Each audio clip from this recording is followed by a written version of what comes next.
This is an open video to all my 3 sons. I promise not to be mother-in-law from hell.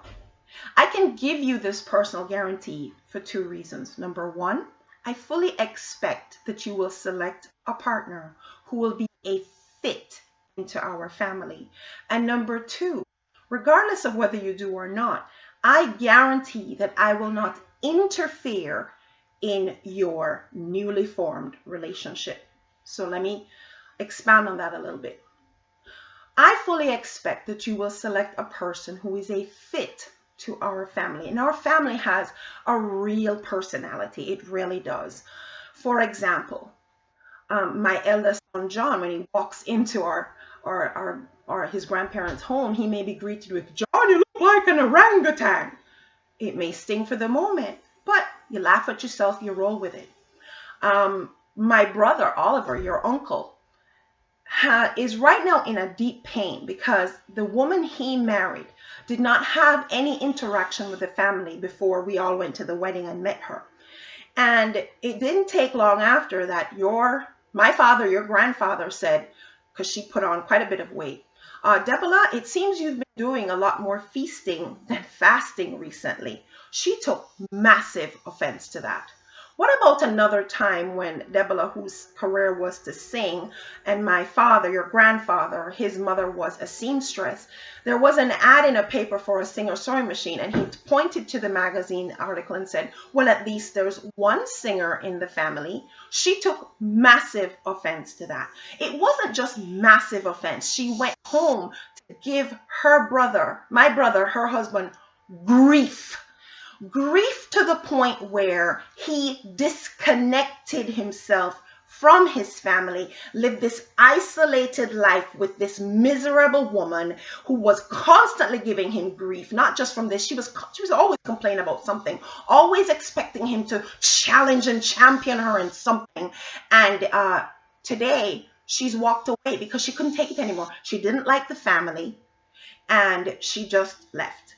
And even though he disconnected from his family, whom you know he loves very much, she still walked away because she couldn't take his family anymore.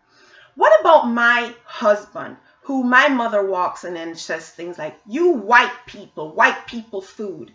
My husband laughs at himself, rolls with it. He has not taken massive offense. We've been married almost 19 years. But prior to that, I was married into a family where I was not a fit. Once again, it was one of those marriages where I had no opportunity to interact with the family before we got married. And the very little time we did have of interaction, I actually called the marriage off. Ask your father, if I'm talking about the children of my previous marriage. Ask your father. I called it off, and it was, "You don't trust me," and I married him anyways. And guess what? We're divorced today. Now, sons, I want to tell you, I'm a woman of the Bible, and the Bible says a man should leave and cleave, and I'm all for that. So whomever you choose to put a ring on, I'm not talking about your little girlfriends. I'm talking about the woman you have decided to make your partner. And the Bible says you become one flesh. If that person is a fit into our family, then your little unit that you create will be a family extension, not a breakaway to an isolated little unit. Because while I honor your freedom to make your life partner choice, I expect you to honor my freedom whether or not I'm going to embrace this person. I cannot be forced to love someone. I have the ability to be civil, and you will never not be welcomed into my heart and my life. But I do not ever have to love your life partner. I'm just telling you this before you make the decision, so that you walk into the person of your choice with fully open to what the future may hold for you. You make that decision, you live with that decision. Our family's personality is not likely to change. If we make a comment that your partner takes offense to, well, we can always apologize for a single comment. But if there is a pattern here where comments are made, whether from you because my son John has made comments to his girlfriends that have all expressed to me at some point in time that have bothered them.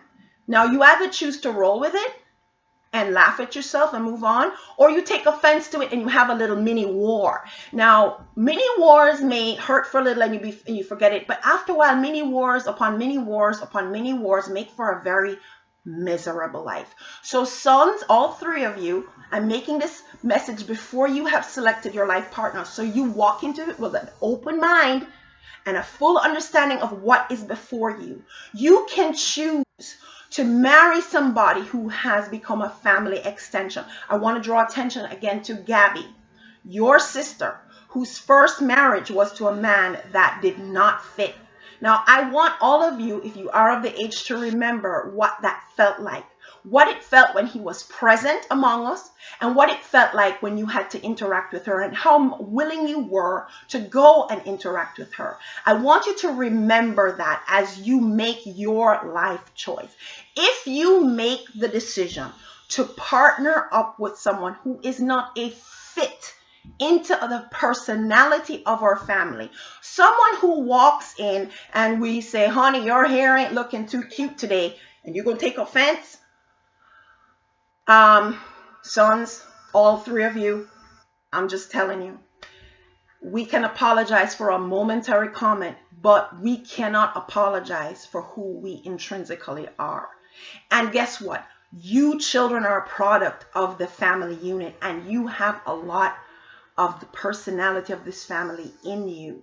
So you can choose a life that is an extension of the joy that we all currently have as a family, or you can choose to sever that tie and have a distant, occasional interaction. That is your choice.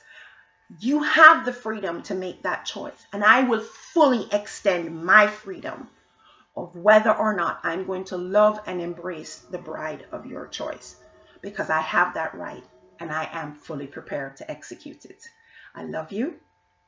Keep this in mind as you choose.